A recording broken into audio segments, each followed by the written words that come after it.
I'll be with another man tonight, to be a better wife to you. That sentence hit me harder than a fist to the gut. I was standing right there in the hallway, 1 foot inside the house, briefcase still in my hand, when my wife Ashley, my beautiful, classy, put-together wife, said it like she was telling me what groceries to grab. She didn't flinch. She didn't stutter. Her tone was calm, smug even.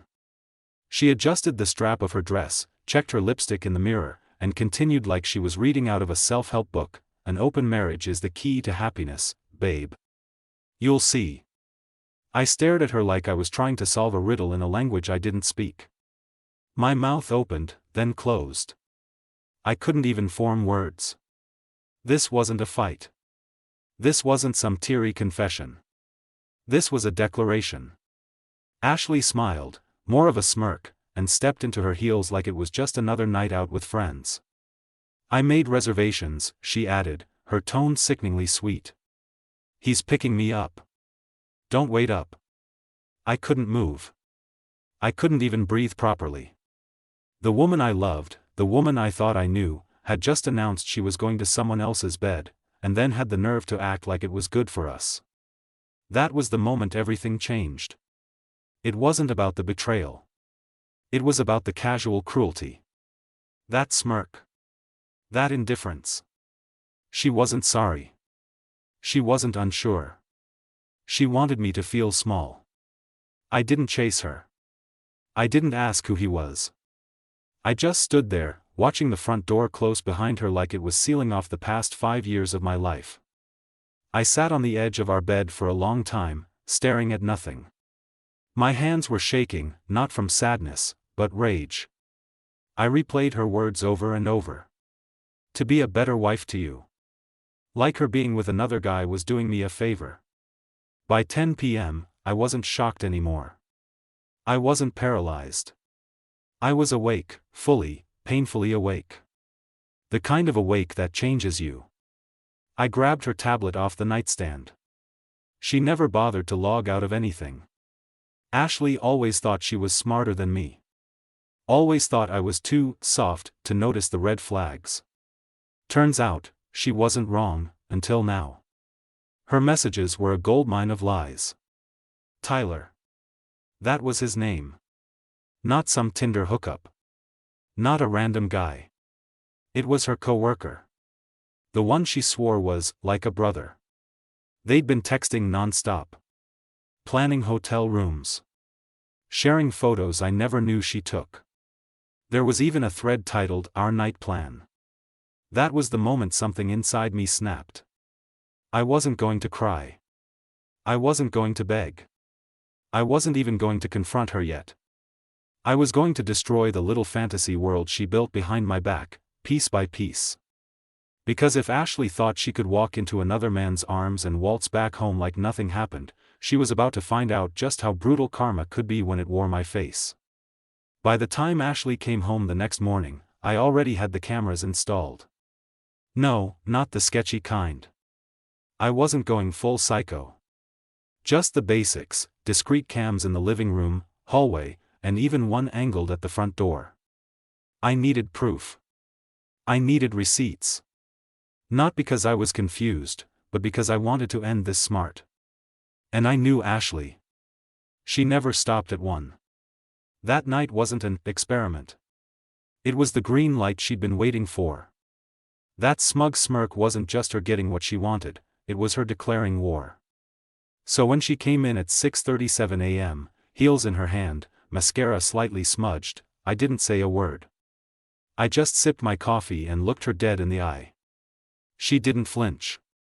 Don't look at me like that, she said, like I had done something wrong. It was one night. I'm allowed to have fun. That's what open means. I nodded. Right. Open. She smiled, no guilt, no shame. See?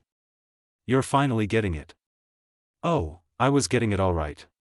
Later that afternoon, I called Marcus, my best friend. He'd been through a messy breakup with his fiancée a few years back. She cheated. He went nuclear. Burned her whole world down in court. The guy was a savage with a legal brain. He helped me draft a plan, cold, tactical, and precise. If Ashley wanted freedom, she was about to choke on it. I wasn't going to make emotional decisions. That's what guys like me usually mess up. Cry, scream, break down, and lose. No. I was going to play her game. But smarter. Dirtier. The first step was pretending. For 2 weeks, I played the part of the understanding husband. I made breakfast. I smiled when she told me she was going out for drinks. I even complimented her dress before she left to meet Tyler again. She thought I was evolving. She called it progress. But every time that front door closed behind her, I hit record. Every message. Every call. Every moment she forgot I wasn't as dumb as she thought, I was collecting it all. And then came the breaking point. I just finished copying her entire phone backup onto my hard drive. She'd logged into our shared cloud account, rookie mistake, and there it was, a voice note she sent to Tyler. Her voice, low and cocky, he's so clueless. I could tell him I'm banging his boss and he'd still make me pancakes. Honestly, I think he likes being humiliated. That was it. Not the affair. Not the lies. That was the punch. I wasn't just the backup husband anymore, I was her personal joke. Her pet. She didn't love me. She didn't even respect me. And Tyler? He was just the first. There were 3 other names in her messages. One of them had been over while I was away on a business trip. In my house. On our couch. She'd even written, "Your move," on the living room whiteboard like it was some twisted dare. Ashley thought she had the upper hand. That I was weak. That I'd never fight back. But I had everything I needed. Screenshots. Videos. Voicemails. Cloud backups. Her confession. Her mockery. Her games. And most of all, I had patience. Because the next step wasn't yelling. It wasn't begging. It was letting her walk into a trap so perfectly planned, she'd never even see it. Ashley had no clue she was dancing through a minefield. Every kiss she gave me before leaving the house, every fake, "love you, babe," text she sent while lying in another man's bed, I let it all happen. And I smiled through it, like a man fully broken. That's what she needed to believe. That's how I made her feel untouchable.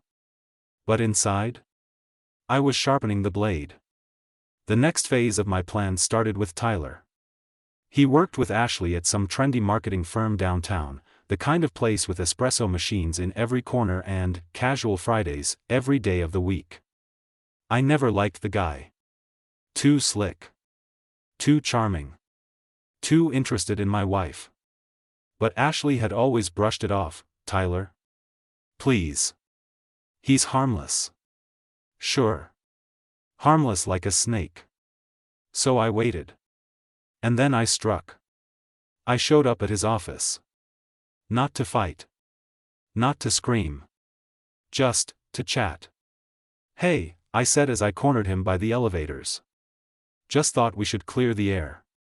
Man to man. He looked like he'd seen a ghost.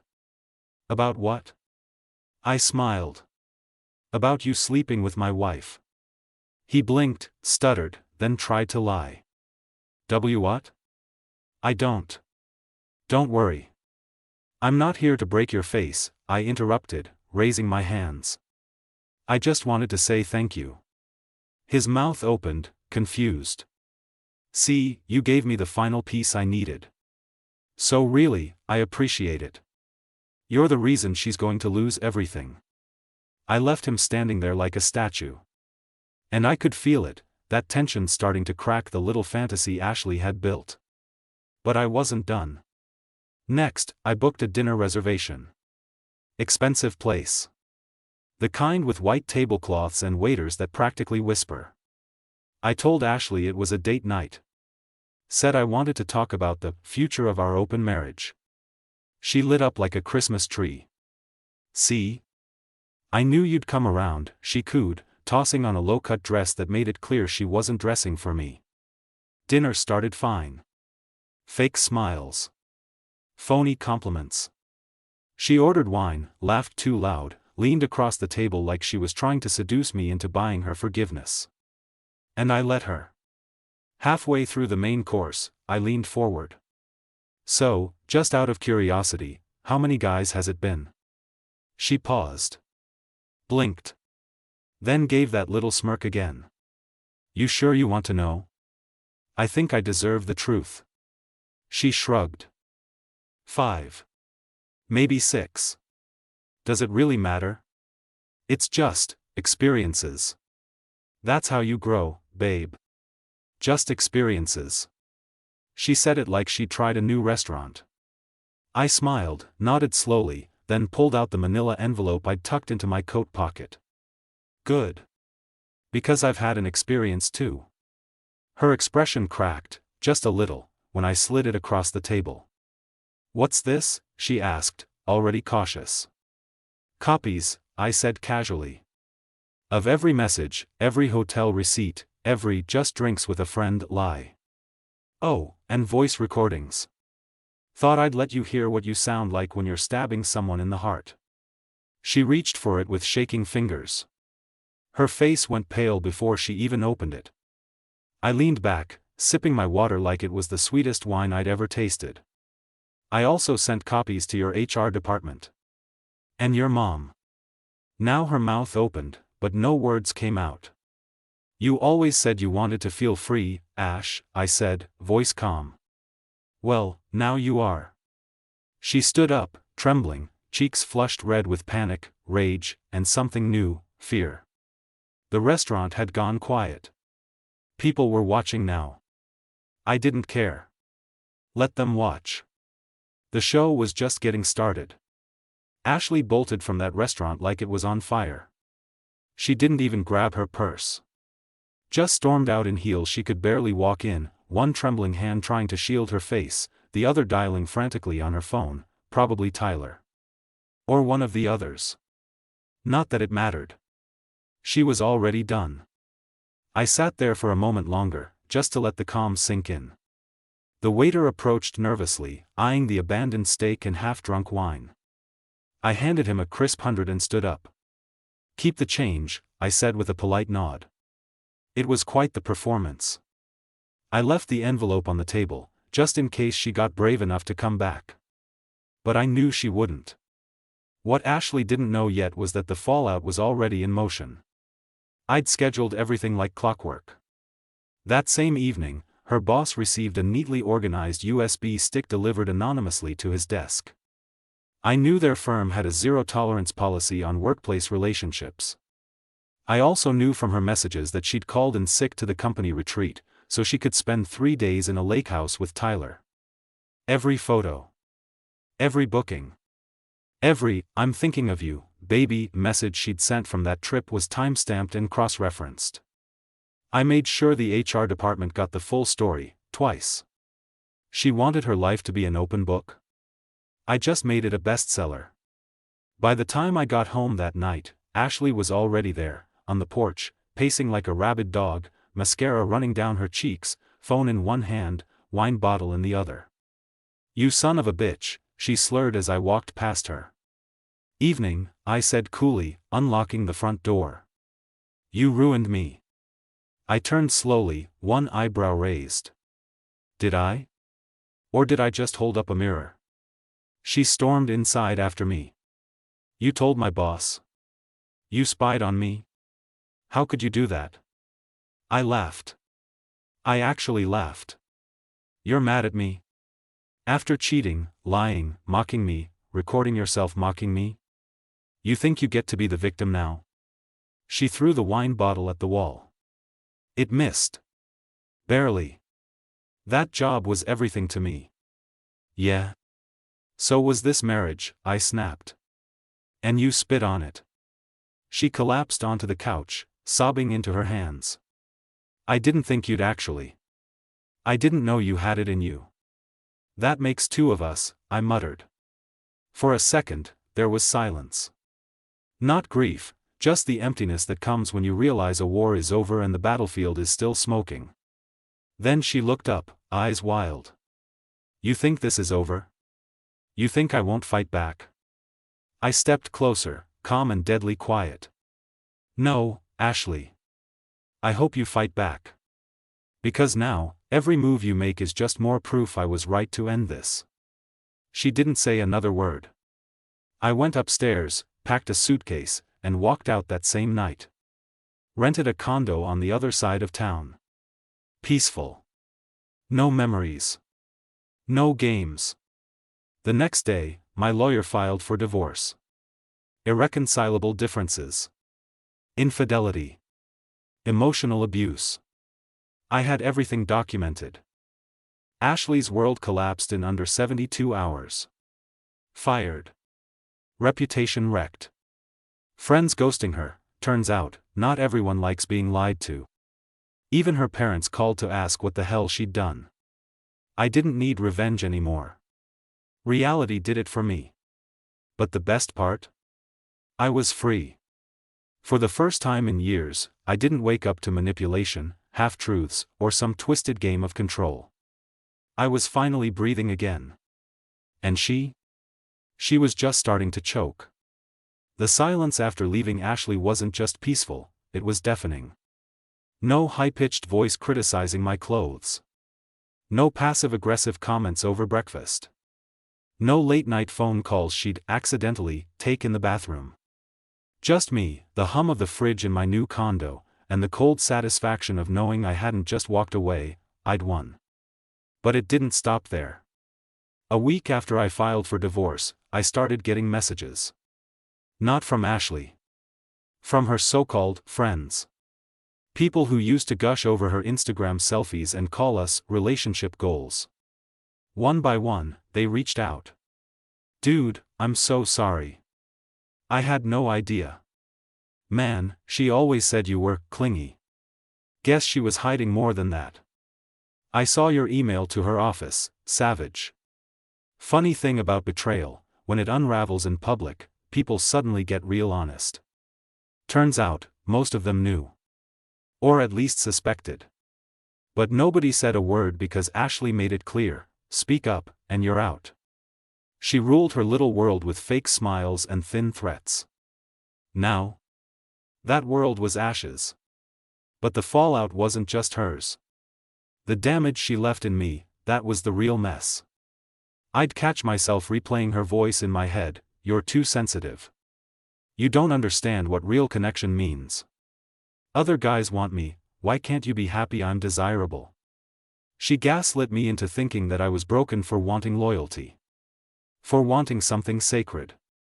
Meanwhile, she was treating our marriage vows like a social experiment. I'd wake up at 3 a.m. in cold sweats, checking the door lock even though I lived alone now. That's what emotional abuse does. It doesn't leave bruises, it carves doubt into your bones. But I wasn't just healing, I was rebuilding. Therapy helped. Yeah, I know, not the sexy part of the story. But real talk? Sitting down with someone who didn't flinch when I told them the whole story, it helped me start separating what she did from who I am. And who I am is not weak. Not a pushover. Not a clueless idiot like she whispered into Tyler's ear. I'm a man who trusted, got betrayed, and rose from it with a spine of steel. Still, Ashley wasn't done trying to claw back control. 2 weeks after the public fallout, she showed up at my condo. Not a call. Not a text. Just banging on my door like she owned the place. I opened it, calm as ever. Her eyes were red, her hair a mess, clothes half wrinkled. A far cry from the polished queen she used to pretend to be. I need to talk, she said, voice cracking. No, I said simply. You need to leave. She pushed forward anyway. It's not what you think. I was confused. I was trying to find myself. I scoffed. And you found yourself inside 6 different guys? She flinched. Please, she said. I lost everything. My job. My friends. My parents barely speak to me. Good, I said. Now maybe you understand what it feels like to be discarded. Her face twisted, desperation and rage battling behind her eyes. You think you're better than me now? No, I replied coldly. I always was. I just forgot for a while. She stood there, shaking, mouth opening to deliver another manipulation, but I shut the door in her face. That sound, that click of the lock sliding into place, was the loudest victory bell I'd ever heard. That was the real ending. Not lawyers. Not public humiliation. Just a door between me and the worst decision of my life. And this time, I wasn't opening it again. You never really realize how much of yourself you lost until you're forced to stand alone in silence. After that final confrontation at my condo, something in me shifted. I wasn't just done with Ashley, I was done being the man who tolerated her. Every day for years. I bent just a little more. Shrunk just a little smaller. Gave up things I loved.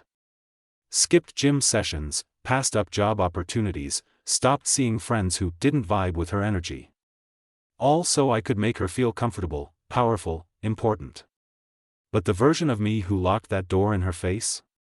He didn't owe her a damn thing. And he was just getting started. I went back to the gym. Not for some post-divorce revenge body nonsense, but because I needed to feel strong again. Needed to earn that strength. Every rep, every drop of sweat wasn't just building muscle, it was rebuilding me. And I started saying yes to people again. Friends I hadn't seen in years started texting when they heard what happened. At first, I felt embarrassed, like I'd been the village idiot while Ashley played queen. But you know what shocked me? Most of them didn't laugh. They didn't pity me. They respected me.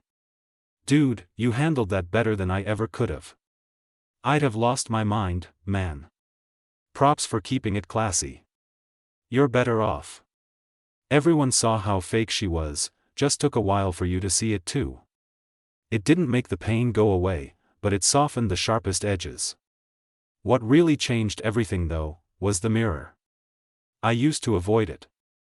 I'd brush my teeth without making eye contact, shave in a hurry, never really look. Because I hated what I'd become. A man living in someone else's shadow. A man second-guessing his gut. A man surviving instead of living. But now? I forced myself to look. To see the lines under my eyes. The jaw clenched a little tighter. The eyes just a bit colder. But also the fire coming back. I wasn't the same man she married. That guy is gone. This new one. He sees everything. And forgets nothing. I started journaling, too. Sounds cheesy, I know, but putting it on paper was like bleeding out the poison. I wrote about the first time I saw her texting Tyler. The moment she said, "open marriage." The sound of her heels leaving the house like a gunshot I wasn't ready for. And then I wrote about the revenge.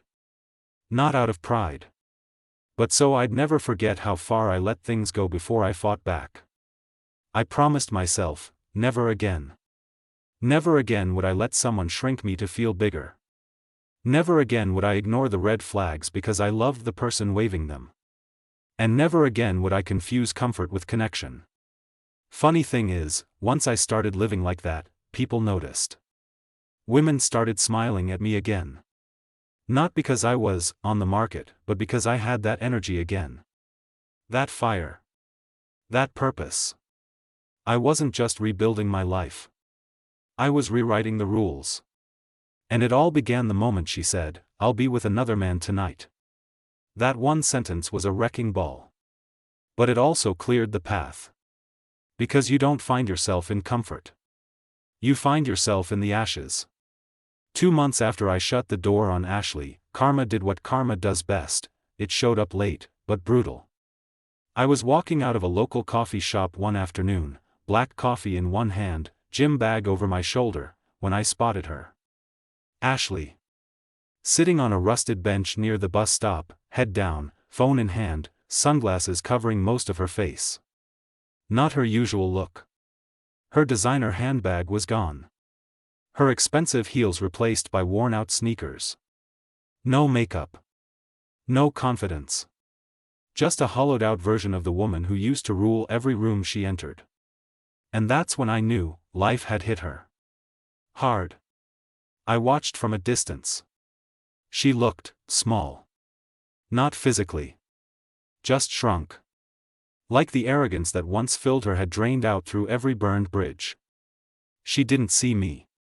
I wasn't going to approach her either. There was no victory in gloating.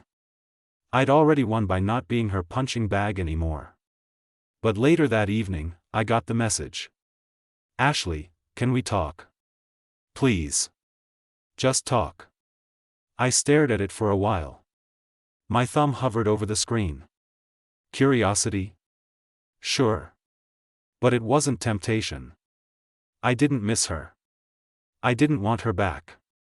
I just wanted to see how far she'd fallen, and what she'd learned, if anything. So, I replied. Meet me at Parker's Diner. Tomorrow. Noon. I arrived early, sat in the booth. Ordered black coffee. She walked in 5 minutes late. Hoodie. No jewelry. Her eyes met mine, and for once, she didn't smirk. She sat down, fidgeted with her napkin. I know I was horrible, she said quietly.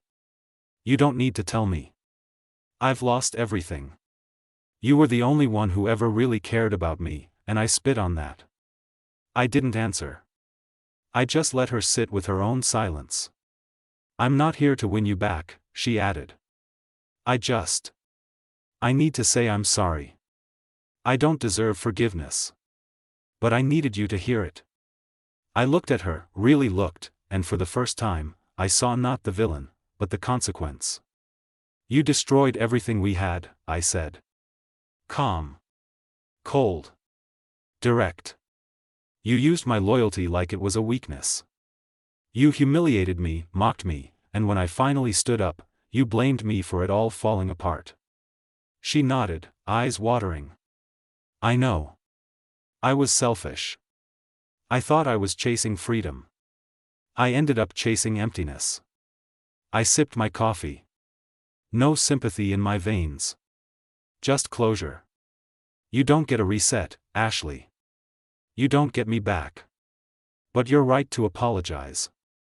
Not for me. For yourself. She blinked rapidly, tears threatening to fall. I deserve that. You deserve the silence that comes after betrayal, I said. And you're going to live in it now. She stood slowly. Goodbye, Jack. I didn't respond. She left. And I never looked back. That was the real ending. Not the screaming. Not the evidence. Not the dinner where I dropped the bomb. This was it. Her, walking out of a diner with no power left. No control. Just a broken person who finally realized what she destroyed. And me? I walked out into the sun, free in a way I hadn't been since the day I said, I do. There was one part left of this story to write, and it wasn't about her anymore. You don't always get justice in life. You don't always get to watch the wreckage of someone else's choices. But this time? I did. And I didn't feel guilty for 1 second. Ashley's name faded from my phone, my inbox, my thoughts. She stopped trying to reach out. Probably because she realized the truth, there was no redemption left. She didn't just cheat, she destroyed trust, mocked loyalty, and burned everything we built with a smile on her face. You don't come back from that. But I did. I came back stronger. It didn't happen all at once. Healing isn't some overnight epiphany. It's messy. There were days I'd wake up and feel free, and then by night, I'd question everything again. Was I not enough? Could I have seen it earlier? Could I have done more? But that's the lie betrayal leaves behind. It tricks you into thinking their failure was your fault. It wasn't. Ashley didn't cheat because I wasn't enough. She cheated because she thought she was too much. Too smart. Too beautiful. Too free for something as boring as commitment. And when you give a woman like that loyalty, she uses it like a leash, to walk all over you and call it growth. So, I stopped asking questions that led nowhere. I stopped giving energy to a past that only wanted to bleed me dry. And I started building the life I wanted. I moved cities. Got a job offer I'd been putting off for years, an executive role that came with freedom, challenges, and a six-figure paycheck. I finally stopped putting my dreams on hold for someone else's insecurities. I dated again too. Cautiously. Slowly. No games. No performing. Just honest connection. It's amazing what you notice when you stop trying to prove your worth. The conversations are deeper. The smiles are real.